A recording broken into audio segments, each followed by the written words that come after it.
Unsure of your dream? Study abroad destination? Clear your doubts. Videsh Consult. Call 9676502888. బయటకు వచ్చి మాట్లాడడం అనుకునేది చాలా పెద్ద స్టెప్ కదా. Yeah. దాని నుంచి వచ్చేవన్నీ విమర్శలు ఎదుర్కోవాలి, ఇటు నుంచి మంచిగా పొగిడే వాళ్ళని ఎదుర్కోవాలి. ఎలా తీసుకుంటున్నారు ఇదంతా? ఇంజస్టిస్ జరిగింది కాబట్టే నాకు అంత ఇంజస్టిస్ అంటే ఏం జరిగినట్టు? మీరు లిరిక్స్ మర్చిపోయిన వాళ్ళని ఎలా టాప్లో తీసుకెళ్ళి పెడతారు? ఎవరు ఆ లిరిక్స్ మర్చిపోయిన వ్యక్తుల పేర్లు ఏమని చెప్పగలరు? లిరిక్స్ మార్చి వాళ్ళు ఓన్ లిరిక్స్ పెట్టేసిన వాళ్ళు కూడా ఉన్నారు స్టేజ్ మీద. బ్యాక్గ్రౌండ్లో ఏం జరుగుతుంది అసలు? ఫేవరెటిజం సాంగ్ సెలెక్షన్లో, డ్రెస్సింగ్ దగ్గర, బాడీ. అంటే కంటెస్టెంట్ ఫేవరెటిజం నడుస్తుందంట. ఇండస్ట్రీ అంతా ఒక సైడ్, మీరు ఒక సైడ్ అయిపోయినట్టు ఏమైనా అనిపిస్తుందా మీకు? ఎస్టాబ్లిష్డ్ ప్రొఫెషనల్ సింగర్స్ మాత్రం ఎలిమినేషన్ ఎపిసోడ్ తర్వాతే మాట్లాడడానికి కారణం ఏంటి? నా కెరియర్లో నాకు తెలిసి అంత బెస్ట్ పర్ఫార్మెన్స్ అని ఇవ్వలేదు. Okay. అది ఇచ్చాకే నన్ను అంత ఘోరంగా. సునీత గారు మాట్లాడిన వీడియోలో కూడా ఏమైనా ఇంకా చిన్న పిల్లవ ఒళ్ళో కూర్చోబెట్టుకొని చెప్పడానికి, ఆవిడ రియాక్షన్ మనం విన్నాం. నేను ఇప్పుడు ఒళ్ళో కూర్చోబెట్టుకోమని అయితే అడగలేదు. ఇండస్ట్రీ నుంచి ఏమైనా బెదిరింపులు ఏమైనా వస్తున్నాయా? కిరాణి సార్ దగ్గర ఉన్న టీం నుంచి కొంతమంది ఎక్కడ తప్పుగా అనిపించింది? వెడ్డింగ్ షోస్లో వాటిలో పాడే వాళ్ళు అసలు నా దృష్టిలో నువ్వు మనిషివే కాదు. అదే ఇండస్ట్రీలో మీకు ఫ్యూచర్ ఉంటుంది అనుకుంటున్నారా? ఈ సీజన్ వల్ల హాయ్, హలో, నమస్తే, welcome back to our channel. నేను మీ వైషు. రియాలిటీ షోస్లో బయట ఎంతవరకు రియాలిటీ ఉంది? రియాలిటీ షోస్లో స్క్రీన్ మీద కనిపించేది మన అందరం చూస్తూనే ఉంటాం. మరి బ్యాక్గ్రౌండ్లో ఏం జరుగుతుంది? చాలా విషయాలు ఈ మధ్య వెలుగులోకి వస్తున్నప్పటికీ కొంతమంది వ్యతిరేకిస్తున్నారు. బట్ ఏంటి అసలు నిజం అనే విషయాలు ఈరోజు నాతో మాట్లాడడానికి సింగర్ ప్రవస్తి గారు ఉన్నారు. చాలా విషయాలు అయితే మాట్లాడదాం. హలో అండి. హాయ్ అక్క, ఎలా ఉన్నారు? I'm fine, how are you? I'm good, but hope you are doing well with all this criticism going on. పర్లేదా? బాగానే జరుగుతుంది? Managing well. ఓకే, అంటే మనం ఇంత బయటకు వచ్చి మాట్లాడడం అనుకునేది చాలా పెద్ద స్టెప్ కదా. దాని నుంచి వచ్చేవన్నీ విమర్శలు ఎదుర్కోవాలి, ఇటు నుంచి మంచిగా పొగిడే వాళ్ళని ఎదుర్కోవాలి. ఎలా తీసుకుంటున్నారు ఇదంతా? So first of all hate అనేది డెఫినెట్లీ వస్తుంది. దే ఆర్ లైక్ ఎలిమినేట్ అయ్యింది కాబట్టి అంత చెప్తుంది. యాక్సెప్ట్ చేయలేకపోతుంది ఫెయిలియర్ని. 19 year old కాబట్టి ఇదంతా చేస్తుంది అని చాలామంది అంటున్నారు. బట్ నేను ఒకటే చెప్తా, I've done 14 reality shows in total. దానిలో కొన్ని ఎలిమినేట్ అయ్యాను. తమిళ్లో అయ్యాను, హిందీలో అయ్యాను, అక్కడ కూడా ఎలిమినేట్ అయ్యి వచ్చాను. నేను అక్కడ ఏం విన్నర్ అయ్యి రాలేదు. సో అప్పుడు కూడా నేను ఎలిమినేట్ అయ్యాను, బట్ అప్పుడు ఎందుకు నేను మాట్లాడలేదు అనేది మీరు ఆలోచించాలి.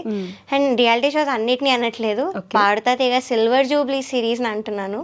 మళ్ళీ pointing out at this season. So ఇక్కడ ఇంజస్టిస్ జరిగింది కాబట్టే నా కెరియర్ కూడా ఆల్మోస్ట్ సాక్రిఫైస్ చేసి ఇవన్నీ బయట పెడుతున్నాను. సో అదొక్కటి ఆడియన్స్గా మీరు ఆలోచించాలి before you speak something. Okay, ఇందాక నేను అన్నట్టు స్క్రీన్ మీద కనిపించేది అయితే మేము చూస్తాం, మంచిగా అందరినీ చూపిస్తారు, ఏదో పొగుడుతున్నట్టు, నవ్వుతున్నట్టు, హ్యాపీ ఒక ఫ్యామిలీ లాగా. సో బ్యాక్గ్రౌండ్లో ఏం జరుగుతుంది అసలు? బయట అస్సలు అలా కాదు. ఓకే. చాలా మెంటల్ ట్రామా ఉంటుంది. సాంగ్ సెలెక్షన్ వైజ్ కానీ ఆ కంటెస్టెంట్స్ అందరూ కూడా ఒక కంటెస్టెంట్ని దూరంగా ఉండడం, ఒక కంటెస్టెంట్కి. ఆ ఒక కంటెస్టెంట్ కూడా నేనే అక్కడ. ఓకే. నాకు అంత దూరం ఉండి సరిగ్గా మాట్లాడకుండా మా మదర్ని కూడా దూరం పెట్టి ఇవన్నీ చేస్తారు. It effects on your mental health. ఇంకొకటి ఏంటంటే, నేను పాడే ముందు వచ్చి ఎలిమినేషన్ ఉంది మీరు గుర్తుపెట్టుకోండి అని డైరెక్టర్ గారు వచ్చి మిమ్మల్ని ఎలిమినేట్ చేస్తున్నారని ముందే అంటే అదే ఎపిసోడ్ లో అయితే అలా చేశారు. So I guess he was hinting me from before. Okay. So అవన్నీ పడతాయి. ఇప్పుడు మీరేం చేసే ముందు మీ దగ్గరకు వచ్చి ఇలా ఉంది అలా ఉంది అంటే మీరు కొంచెం డల్ అవుతారు ఆటోమేటిక్గా. సో ఇవన్నీ చేస్తారు. So it's not a very happy environment as it is shown in the TV channel. Okay. And agreements ఏమైనా ఉంటాయా? అంటే మీరు ఇలానే మాట్లాడాలి, ఇంతే చేయాలి, ఇన్ని సంవత్సరాలు పాడాలి, ఇట్లా? అంటే డిఫరెంట్ ఛానల్కి డిఫరెంట్ పాయింట్స్ ఉంటాయి అగ్రిమెంట్లో. ఓకే. ఇక్కడ మాత్రం షో అయ్యే వరకు మీరు వేరే టీవీస్లో పాడలేరు, ఇదొకటి ఉండింది. సో మేము ముందే సైన్ చేసేయాలి, వీళ్ళు మాకు ఆప్షన్ ఇవ్వలేదు మీరు కొన్ని రోజులు ఆగి సైన్ చేయండి అని కానీ, సైన్ చేయకుండా పాడని ఒక స్కెడ్యూల్ అని కానీ ఆప్షన్ అయితే ఇవ్వలేదు. Okay. So we had to, మాకు చాయిస్ లేదు ఇంకా. సో నేను అగ్రిమెంట్ అయితే సైన్ చేశాను, ఆవిడ చెప్పారు రీల్లో, సో చేశాను అగ్రిమెంట్. సో జ్ఞాపిక ఎంటర్టైన్మెంట్స్ కానీ ఈటీవీ గురించి కానీ అప్పట్లో నుంచి ఇప్పటిదాకా మంచి పేరు ఉంటుంది కదా, బ్యాక్గ్రౌండ్లో ఎక్కడ విన్నా ఈటీవీ ఒక గవర్నమెంట్ లాంటిది, బాగా చూసుకుంటారు అని. So is it true? నిజంగానే అంత బాగా చూసుకుంటారా?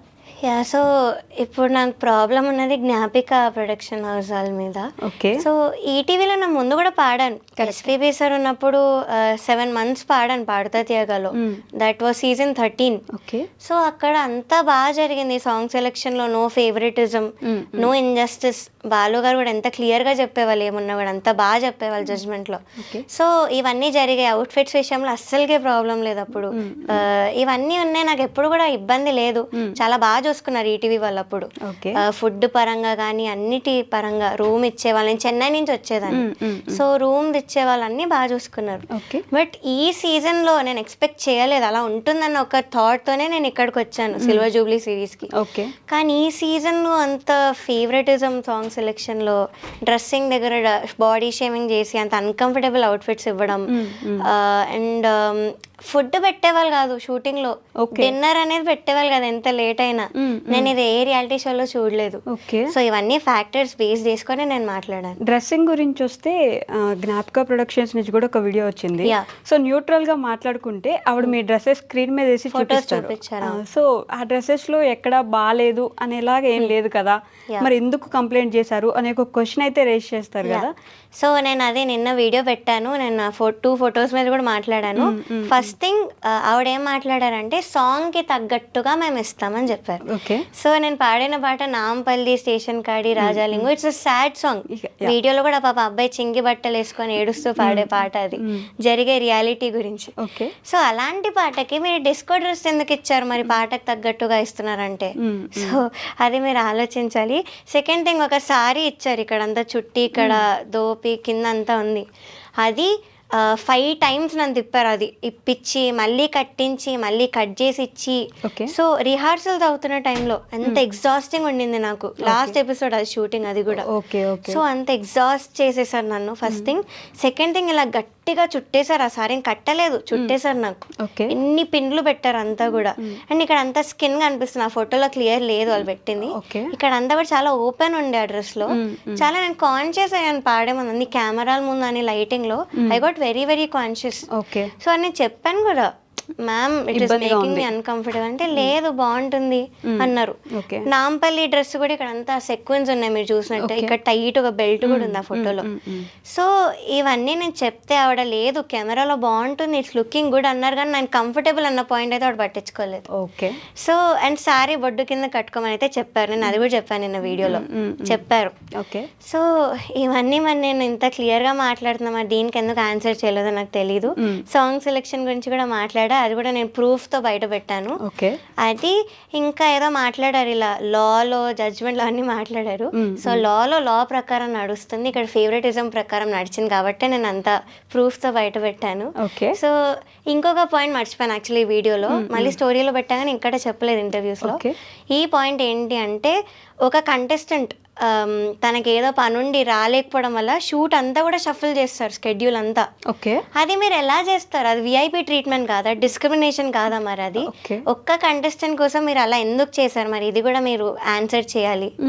సో ఇది ఆడియన్స్కి ఎంతవరకు కరెక్ట్ అనిపిస్తుందో ఒకసారి ఆలోచించండి. అంటే కంటెస్టెంట్ ఫేవరెటిజం నడుస్తుందంటారా? Yeah, discrimination, pure discrimination.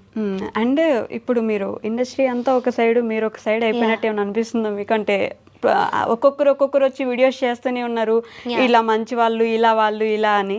ఒక్కరే అయిపోయినట్టు ఏమైనా అనిపిస్తుందా? ఇండస్ట్రీ అంతా కాదు, కొంతమంది నాకు సపోర్ట్ చేసే వాళ్ళు కూడా ఉన్నారు, ఇలా కాల్ చేసి మాట్లాడిన వాళ్ళు ఉన్నారు.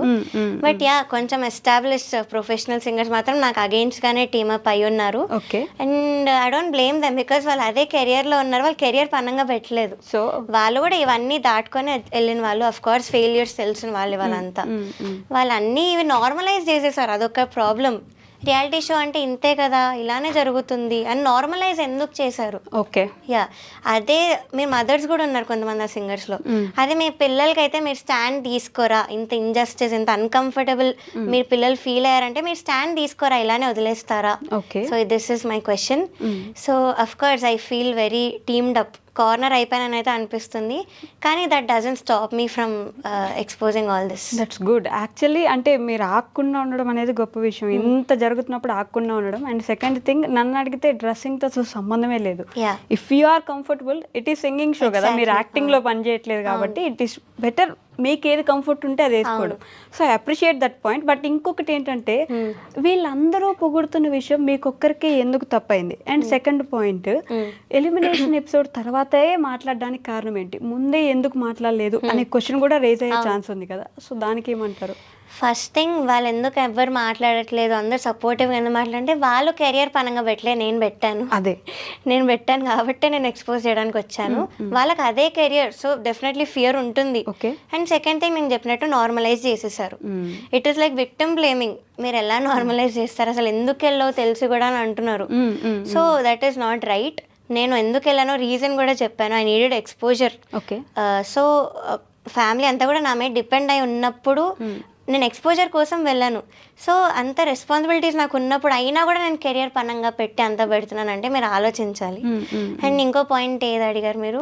అండ్ అంటే వీళ్ళందరూ ఎలిమినేట్ అయిన తర్వాతే మాట్లాడుతున్నారు అనే ముందు ఎందుకు చెప్పలేదు? అవును. సో నేను చెప్పినట్టు నాకు ఫస్ట్ షెడ్యూల్ నుంచి కూడా క్విట్ అవ్వాలని చాలాసార్లు అనిపించింది. బట్ అగ్రిమెంట్ సైన్ చేశాను. So I can't walk out on my own. And I knew they were gonna eliminate me some day. కానీ ఏదో ఏ టాప్ 5లోనో ఏదో అనుకున్నాను, కానీ మరీ టాప్ 12లో తీసే కంటెస్టెంట్ నేను కాదు, అది అందరికీ తెలుసు. అండ్ నా పర్ఫార్మెన్సెస్ రిలీజ్ అవుతాయి, మీరే చూడాలి. సారేగామే నా పాట పాడాను. అండ్ నా కెరియర్లో నాకు తెలిసి అంత బెస్ట్ పర్ఫార్మెన్స్ అని ఇవ్వలేదు. అది ఇచ్చాకే నన్ను అంత ఘోరంగా ఎలిమినేట్ చేశారు. అదొక నాకు ఉండిపోయింది లోపల, ఆ బాధ అనేది ఉండిపోయింది. అండ్ ఫేవరెటిజం ఎక్కడ కూడా జరగకూడదు, it's gonna effect one's mental health. So అందుకే నేను ఎక్స్పోజ్ చేశాను, నాలా ఇంకొకరు సఫర్ అవ్వకూడదు అన్న రీజన్తోనే నేను ఇవన్నీ చేస్తాను. నాకు ఇంకొక క్వశ్చన్ కూడా రేజ్ అయింది. ఇట్స్ లైక్ వాళ్ళ మీద ఎందుకు ఫేవరెటిజం? అసలు ఎవరికైనా బంధువులు ఉన్నారా దాంట్లో? మీరు అందరిలానే కంటెస్టెంట్ కదా, మీ మీద ఎందుకు డిస్క్రిమినేషన్ ఉంది, వాళ్ళ మీద ఎందుకు ఫేవరెటిజం ఉంది? అంటే అక్కడ ఉన్న వాళ్ళు కొంతమంది టాప్ పీపుల్, అక్కడ ఉన్న వాళ్ళు ప్రొడక్షన్ హౌస్ కావచ్చు, ఆ సెట్లో ఎవరైనా కావచ్చు, వాళ్ళు రికమెండ్ చేసిన క్యాండిడేట్స్ వీళ్ళు. వాళ్ళు చిన్నప్పటి నుంచి చూస్తూ, సో ఫేవరెట్ ఉంటుంది. అఫ్ కోర్స్ మనకైనా ఉండొచ్చు, మీరు కూడా చిన్నప్పటి నుంచి పెరిగారు కదా, వాళ్ళందరి చేతుల్లో పెరిగారు. జడ్జెస్ గా ఉన్నప్పుడైతే నన్ను చూడలేదు, సో అది కరెక్టే. నేను చిత్రమ్మ వాళ్ళ దగ్గర పాడాను చిన్నప్పటి నుంచి కూడా.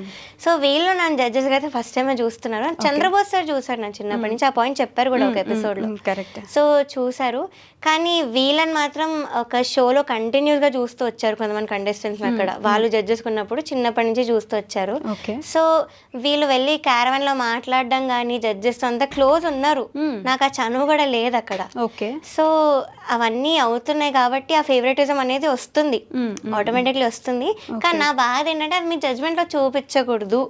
నాకు అదొకటి, బయట జడ్జ్మెంట్ లో మీరు అలా ఉండకూడదు, డిస్క్రిమినేషన్ కూడా ఎప్పుడు చూపించకూడదు అని నాకు అనిపించింది. అంటే లిరిక్స్ మర్చిపోయినా కూడా టాప్ లో పెట్టడం, ఆబ్వియస్ మిస్టేక్స్ చేసినప్పుడు మీరు పెట్టకూడదు యాజ్ ఎ జడ్జ్ అని నాకు అనిపించింది. మీరు ఏదైతే పాట పాడి ఎలిమినేట్ అయ్యారో ఆ పాటలో ఒక 2 లైన్స్ ఏమైనా మా ఆడియన్స్ కి వినిపిస్తారా? అంటే they also want to listen కదా. కొంచెం వాయిస్ ట్రైన్ ఉంది, అదొక నాట్ ఏ ప్రాబ్లం. మీరు ఎంత స్ట్రగుల్ అవుతున్నారో ఐ కెన్ అండర్స్టాండ్. ఓకే. సారేగామే పదరి సే మచి వేసే, దట్స్ వాట్ వి సే.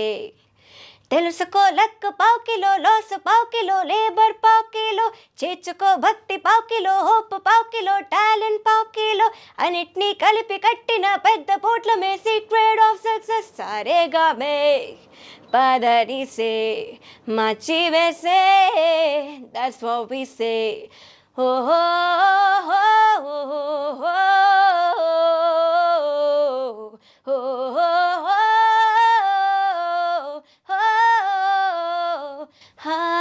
నిజాయితీ విజయపు రహస్యము. ఓ సూపర్ నైస్. అంటే యాక్చువల్లీ నాకు దీంట్లో ఏది హై పిచ్ ఉండాలి ఏది లో పిచ్ ఉండాలి తెలియదు, కానీ వినడానికి మాత్రం బాగుందని మాత్రం చెప్పగలను నేను ఖచ్చితంగా. ఈ పాట పాడి ఎలిమినేట్ అయ్యారనేది నిజాయితే విజయపు రహస్యము అని చెప్పి నన్ను ఎలిమినేట్ చేశారు. అయ్యో బాగా సింక్ అయింది. సో సునీత గారు మాట్లాడిన వీడియోలో కూడా అంటే బాగా పాడావని లేదు, ముద్దుగా పాడావని అన్నారు అప్పట్లో మిమ్మల్ని జడ్జెస్. సో ఇప్పుడు కూడా నేర్చుకోమని చెప్పడంలో తప్ప నువ్వేమైనా ఇంకా చిన్నపిల్లవ ఒళ్ళో కూర్చోబెట్టుకొని చెప్పడానికి నేను కూడా ఒళ్ళో కూర్చోబెట్టుకొని ఎత్తుకుని పెంచాను అని సునీత గారు అన్నారు. దాని ఆవిడ రియాక్షన్ మనం విన్నాం. సో మీరేమంటారు?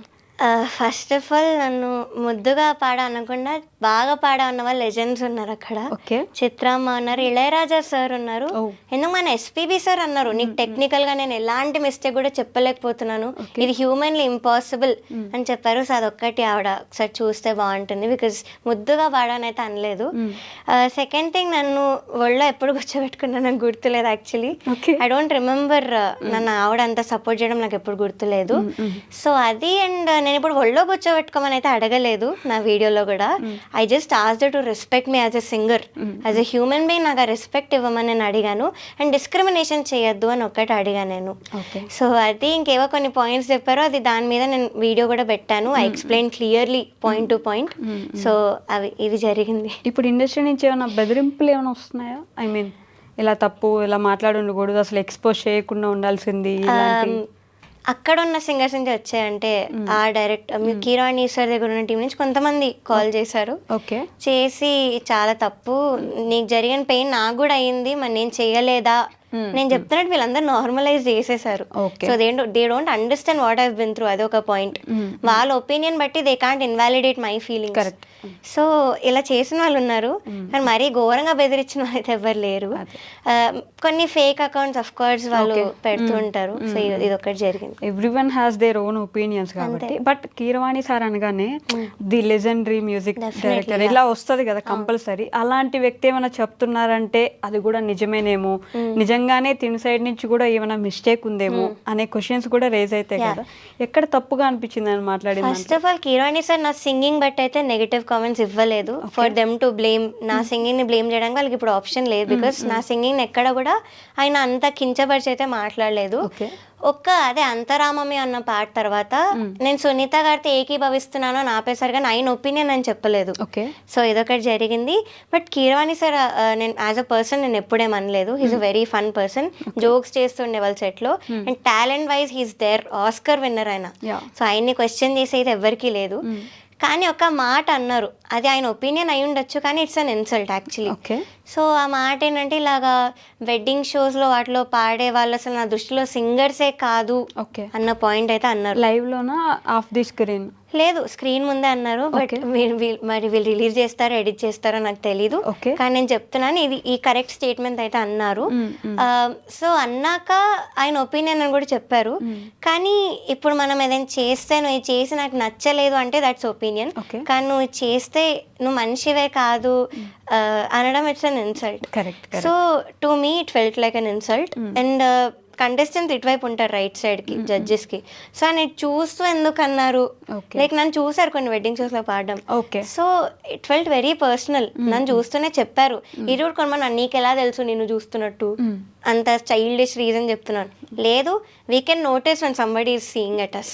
I mean basic thing. I agree with that. But అలాంటి అగ్రిమెంట్ ఏమైనా ఉందా అంటే వెడ్డింగ్ షోస్ లో గానీ బయట ఇంకెక్కడైనా నార్మల్ గా పాడొద్దు అలా ఏం లేదు. అలా లేనప్పుడు బికాజ్ అది మన పర్సనల్ లైఫ్ కి సంబంధించింది కదా. సో అలా అనడం వెరీ రాంగ్. బికాస్ కొంతమంది వాళ్ళ ఫ్యామిలీస్ కోసం పాడాల్సి వస్తుంది వెడ్డింగ్ షోస్ లో, and I'm one of them. So personal attack అవుతుంది. It feels like an insult. So Sunitha garu కూడా పాడున్నది, అది ఆవిడే చెప్పారు రీలో. నాకు అలా అనిపించలేదు అంటే నా టాలరెన్స్ లెవెల్ అక్కడ వరకు ఉంది. సో నేను నా ఒపీనియన్ నేను చెప్పాను. So this is what I had to say. Okay. And ఇంకొక విషయం వచ్చేసి, ఇప్పుడు ఇంత జరిగింది, అదే ఇండస్ట్రీలో మీకు ఫ్యూచర్ ఉంటుంది అనుకుంటున్నారా? అసలు ఫ్యూచర్ లేకపోతే నెక్స్ట్ ఏం చేద్దాం అనుకుంటున్నారు? Yeah, so first of all అందరు నాకు ఇలా టీమప్ అయ్యారు కాబట్టి డౌటే నాకు ఆపర్చునిటీస్ వస్తాయో లేదో అని. కానీ ఒక హోప్ వచ్చింది ఏంటంటే ఇప్పుడున్న టాప్ మ్యూజిక్ డైరెక్టర్స్ కొంతమంది ఇప్పుడు చేస్తున్నారు మంచి మూవీస్, మంచి హిట్ సాంగ్ ఇచ్చారు రీసెంట్లో. వాళ్ళు కొంతమంది నాకు కాల్ చేసి మాట్లాడడం జరిగింది. Like we're very proud of you, ఎవ్వరు కూడా ఇంత ధైర్యం చేసి మాట్లాడలేదు. సో మీరు కెరియర్ మాత్రం ప్లీజ్ వదులుకోకండి, మేము ఉన్నాము మీకోసం సాంగ్ చేస్తాము అండ్ వీ వాంట్, మీ వాయిస్ బాగుంది, so we don't want lose someone like you అన్న మాట్లాడిన వాళ్ళు ఉన్నారు. దానివల్ల కొంచెం హోప్ వచ్చింది. బట్ రియాలిటీ షోస్కి అయితే I'm definitely not going. I made up my mind. ఈ మెంటల్ ట్రామా కానీ ఇవన్నీ నాకు ఇంకా భరించే ఓపిక లేదు. ఇన్ని సంవత్సరాలు అసలు దాంట్లో కంటిన్యూ అయ్యి ఇప్పుడు సడన్ గా అసలు ఇంకా నేను ఫోన్ ఈ సీజన్ వల్ల mainly I'm fed up. So అది మాత్రం నేను డెఫినెట్లీ చెప్తాను. పాడుతా తీయగా ఏమి ఇప్పుడు వచ్చింది కాదు, ఎస్పీబీ గారు 25 years ఇప్పుడు కూడా పాడుతా తీయగా స్టార్టింగ్ సాంగ్ ఒకటి పాడుతా తీయగానే ఆయన వాయిస్ వింటుంటేనే ఇట్లా ఎంత బాగా అనిపిస్తుంది వస్తాయి మాకు ఇప్పటికి కూడా. సో అలాంటి పేరుని ఎందుకు వీళ్ళు ఇలా ఇంజస్టిస్ చేసి, ఎందుకు అలాగా అవుట్ఫిట్స్ విషయంలో చిన్న చిన్న విషయాల్లో అంత అన్కంఫర్టబుల్ పెట్టి కంటెస్టెంట్స్ని, సో దాని పేరు పాడు చేస్తున్నారని అయితే నాకు అనిపించి నేను చెప్పాను. I respect SPB sir a lot. నన్ను తాతగారు అని పిలవమనేవాళ్ళు. సో మా బాండింగ్ అలాంటిదంటే అందరు అర్థం చేసుకోవాలి. అలాంటి షో మీద నాకు కూడా లేదు బ్యాడ్ నేమ్ తేవాలని. కానీ ఇంకొక సైడ్ ఏంటంటే అలా మంచి షోని వీళ్ళు డిస్ట్రాయ్ చేస్తున్నారు అన్న దాంతో I'm trying to save this. So అందుకే నేను అంత బయట పెడతాను. ఎస్పీబీ గారి కొడుకు చరణ్ గారు కూడా ఇప్పుడు హోస్టింగ్ చేసే తనే కదా, మరి సార్ ఏమైనా అన్నారా? సార్కి ఇవన్నీ పట్టించుకోరు, జస్ట్ హోస్టింగ్ వరకే. సో ఇంకా ఆయన గురించి we can't talk anything. As a person is a very good person. Normal గా బాగా పాడుతున్నావమ్మా ఇలా ఏమైనా చెప్తారా స్టేజ్ మీద ఉన్నప్పుడు కానీ పక్కన? యా, నాకు చెప్పిన సందర్భాలు ఉన్నాయి. ఎస్పెషల్లీ సారేగామే తర్వాత చాలా మెచ్చుకున్నారు, చాలా గోల చేశారు అక్కడ వావ్ అని. సో ఇవన్నీ జరిగాయి. బట్ ఆయనకు అంత అథారిటీ లేదు అక్కడ. So as a host he did his job and అంతే. ఓకే, అంతే, అంతవరకే. సో ఇప్పుడైతే నెక్స్ట్ ఫ్యూచర్ ఏమనుకుంటున్నారు మరి? మ్యూజిక్ ఇండస్ట్రీ ఓకే, మీకు ఆఫర్స్ ఉండి ఓకే, ఇంకొకటి మీ పేరెంట్స్ ఏమనుకుంటున్నారు? వెనక సైడ్ మీ ఫాదర్ కానీ మదర్ కానీ ఏం ఆలోచిస్తున్నారు దీని గురించి? ఫస్ట్ అయితే నన్ను చాలా ఆపడానికి అయితే ట్రై చేశారు. బికాస్ చెప్పారు ఇలా you're going against powerful people, hate definitely చాలా వస్తుంది, I don't think nobody will support you అని అయితే అని చెప్పారు. బట్ నేను ఆగలేదు, నేను పెట్టేశాను. I told what I had to say. Now they are very proud of me and supporters కూడా చాలా మంది ముందుకు వస్తున్నారు, చాలా మంది సపోర్ట్ చేస్తున్నారు. I'm very thankful to everybody. So ఎంత చెప్పినా తక్కువే సపోర్టర్స్ గురించి. సో సపోర్ట్ చేస్తున్నారు, they are very proud of మీ. నేను చెప్పినట్టు పేరెంట్స్ ఉన్నారు అండ్ వాళ్ళు చూసారు నేను ఎంత భరించాను. సో నన్ను అంత ఆపడానికి అయితే ట్రై చేయలేదు, కానీ చెప్పారు యాజ్ అ పేరెంట్స్ చెప్పారు. ఓకే, అండ్ మీకు ఫ్యాన్ పేజెస్ కానీ మీ ఫ్యాన్స్ కానీ బాగా ఎక్కువ కదా, ఇప్పుడు వాళ్ళ నుంచి ఎలాంటి మెసేజెస్ వస్తున్నాయి మీకు? వాళ్ళు ప్రతి గంటకి కూడా నా మీద అప్డేట్స్ పెడుతూ, ఏమైనా ఇంటర్వ్యూస్ వస్తే నాకు పంపించి, ఎవరైనా తెలియకుండా మాట్లాడితే వాళ్ళు పంపించి, ఎందుకు వీళ్ళు ఇలా మాట్లాడుతున్నారు, మీ గురించి అసలు ఏం తెలుసు. ఇప్పుడు కొంతమంది పెద్దవాళ్ళు ఉన్నారు, వాళ్ళు ఏవో నాకు మీరు తెలియకుండా మాట్లాడేస్తున్నారు. సో వాళ్ళవన్నీ కూడా నాకు పంపించి చాలా I'm very thankful to these fan pages. నిజంగా చాలా అంటే చాలా ప్రేమ కురిపిస్తారు. ఓకే, అండ్ ఇంకొక విషయం వచ్చేసి, మీకంటే వయసులో పెద్దవాళ్ళు, ఎక్స్పీరియన్స్ లో పెద్దవాళ్ళు అయినప్పుడు ఏమైనా ఒక మాట అన్నా, ఒక మాట చెప్పినా తప్పే ఉంది, తీసుకోవచ్చు కదా, పెద్దవాళ్ళే కదా, ఎంతో చూసొచ్చి ఉంటారు కదా అనే క్వశ్చన్ కూడా ఉంటుంది. సో డెఫినెట్లీ ఆ విషయంలో నేను ఒప్పుకున్నా. ఇప్పుడు సునీత గారు కన్సిస్టెన్సీ లేదు నీకు అంటే ఓకే, అది ఆవిడ opinion, I'm definitely respecting that. నేను దాని మీద ఏం మాట్లాడలేను ఆ వీడియోలో కూడా. సో అలాంటి నేను ఒప్పుకుంటున్నాను. కానీ మీరు ఎందుకు అలా వేరే జడ్జెస్కి కూడా మీరు ఇలా చెప్పండి, నేను ఎందుకు ఇన్ఫ్లుయెన్స్ చేస్తున్నారు? అది ఎంతవరకు మీకు రైట్ అనిపిస్తుందో మీరు ఒక్కసారి ఆలోచించండి. Talented wise they definitely legends, దానిలో ఏం డౌట్ లేదు. I'm a fan. I'm still a fan వాళ్ళకి. As a singer, as a music director, as a lyricist, I'm still a fan. కానీ జడ్జ్మెంట్లో ఇంజస్టిస్ ఎందుకు చేశారు? And first of all audience జడ్జెస్ని దేవుళ్ళ చూడడం ఒక్కటి ఆపాలి. They are also humans. So వాళ్ళు ఏది చెప్తే అదే సత్యం అని మీరు అనుకోకూడదు. మీకంటూ మీ ఓన్ ఒపీనియన్స్ ఉండాలి. So this is what I can say. Injustice జరిగినప్పుడు అక్కడ ఎవరు ఉన్నా కూడా we have to speak out. Injustice in the sense ఏమని అంత ఇంజస్టిస్ అంటే ఏం జరిగినట్టు? ఫస్ట్ ఆఫ్ ఆల్ నేను చెప్పిన డిస్క్రిమినేషన్ మిగతా వాళ్ళకి మీకు చాలా తేడా చూస్తున్నారు. ఓకే, మేము ఎంత కష్టపడ్డాం లిరిక్స్ నేర్చుకోవడానికి, కానీ ఎంత సింగర్స్ కి వాళ్ళకే తెలుసు లిరిక్స్ నేర్చుకోవడం ఎంత కష్టమో తక్కువ డ్యూరేషన్ లో. ఒక్క పాట కాదు 4 to 3 సాంగ్స్ ఇచ్చేవాళ్ళు మాకు. ఓకే, సో ఎంత కష్టం లిరిక్స్ నేర్చుకోవడం, ఆ లైట్స్కి వాటికి లిరిక్స్ మర్చిపోకుండా ఒక్క లైన్ కూడా, దాంతోపాటు పర్ఫామ్ చేయాలి, స్మైల్ చేస్తూ పాడాలి, ఇన్ని ఉంటాయి అక్కడ చేయడం. It's not easy. సో అలాంటప్పుడు మేము చేస్తున్నప్పుడు మీరు లిరిక్స్ మర్చిపోయిన వాళ్ళని ఎలా టాప్లో తీసుకెళ్ళి పెడతారు? ఇది మరి ఇంజస్టిస్ కాదా? ఎవరు ఆ లిరిక్స్ మర్చిపోయిన వ్యక్తుల పేర్లు ఏమైనా చెప్పగలరా? కష్టమా? పాటలు చెప్పగలను, వాళ్ళు పాడిన పాటలు నేను వీడియోలో చెప్పాను. ఓకే, సో 3 to 4 సాంగ్స్ మర్చిపోయిన వాళ్ళు ఉన్నారు, నానా అని పాడిన వాళ్ళు ఉన్నారు. ఇంకో విషయం ఏంటంటే లిరిక్స్ మార్చి వాళ్ళు ఓన్ లిరిక్స్ పెట్టేసిన వాళ్ళు కూడా ఉన్నారు స్టేజ్ మీద. ఒక ఎమోషనల్ సాంగ్ ని కామెడీ సాంగ్ చేసిన వాళ్ళు కూడా ఉన్నారు. మీరు ముందు చూస్తారు. సో వీళ్ళని మీరు టాప్ లో ఎలా పెట్టి నేనేం లిరిక్స్ మర్చిపోకుండా ఐ గేవ్ మై బెస్ట్, మీరు ఈ సాంగ్ నాకు వచ్చినా కూడా, సో నన్ను ఎలా ఎలిమినేట్ చేశారు? మరి ఇది ఇంజస్టిస్ కాదా? ఓకే, సో దానికి answers so I gave every reason, every point proofs పెట్టాను. That's all I did. Okay, but ఇంకా కొంచెం సపోర్ట్ వస్తే బాగుంటుందని అనుకుంటున్నాను. ఏది నిజం అనేది, బట్ ఏదైనా సరే ట్రూత్ టు బి టోల్డ్ కదా. వన్ మోర్ థింగ్, సపోర్ట్ చేయకపోయినా పర్లేదు, దట్స్ టోటలీ యువర్ ఒపీనియన్, కానీ హేట్ స్ప్రెడ్ చేయకండి. నా మీద నా గురించి ఏం తెలియకుండా హేట్ అనేది స్ప్రెడ్ చేయకండి. Okay, so that's all I wanted to say. Who supported you through out this journey? అంటే ఎవరున్నారు మీకు వెనక నిలబడి, ఓకే అమ్మా it's okay, you can do it, next చూసుకుందాం, ఏం పర్లేదు? It's only my parents. Okay, ఇంకెవరు లేరు. అండ్ ఇంకొకటి కూడా అన్నారు చాలా మంది, మీ పేరెంట్సే నిన్ను పుష్ చేస్తున్నారు, or someone powerful is behind you అని. Okay, that's very very wrong. నా వెనకాల ఎవరు పవర్ఫుల్ లేరు. ఉంటే కూడా మేబీ పెద్దవాళ్ళు నాకు సపోర్ట్ చేసేవాళ్ళేమో ఇప్పుడు. సో నాకు పవర్ లేదు, we're not very rich. So ఇవన్నీ ఉన్నాయి. నా వెనకాల ఉన్నది ఒకటే thing which is pain made me do everything. So నా వెనకాల ఉన్న రీజన్ అది ఒక్కటే. అయ్యో, మీరు ఇంత చిన్న వయసులో అలా పెయిన్, మెంటల్ ట్రామా అంటే నా ఏజ్ తో చూడకే చాలా బాగాలేదు. ఇప్పటి నుంచే ఇంత ట్రామా తీసుకోవాల్సిన అవస్థ వచ్చేసిందా అని ఫస్ట్ బాధేస్తుంది. అవన్నీ పక్కన పెట్టండి. ఒక 3-4 మీ టాలెంట్ని ఎవరు జడ్జ్ చేయలేరు. ఫస్ట్ థింగ్, మేబీ ఒక దగ్గర ఒక పాటలో మిస్ అయ్యి ఉండొచ్చు, కానీ అసలు టాలెంట్ లేకపోతే ఇన్ని ఇయర్స్ ఈ సింగింగ్ దీంట్లో ఉండరు కదా. So you are very talented Pravasi garu. You keep doing you. మీరు ఖచ్చితంగా ముందుకు వెళ్ళాలి. ఆపేకండి. ఫస్ట్ థింగ్ అస్సలు ఆపేకండి. మ్యూజిక్ లో కానీ సింగింగ్ లో కానీ ఏ ఛాన్స్ ఉన్నా సరే ఆపకండి. ఎందుకంటే ఇన్ని ఇయర్స్ ఇంత జర్నీ చేసి వచ్చి ఇప్పుడు ఒక ఇన్సిడెంట్ వల్ల ఆగిపోవడం it's not a good thing. నేనైతే అసలు యాక్సెప్ట్ చేయలేను. ఏదేమైనా సరే you have to keep moving on. ఓకేనా? I'll definitely keep practicing and learning new things. Yeah. Okay, thank you so much. Thank you. Okay guys, that's all for today. We'll meet you in the next interview. Until then, take care. Bye bye.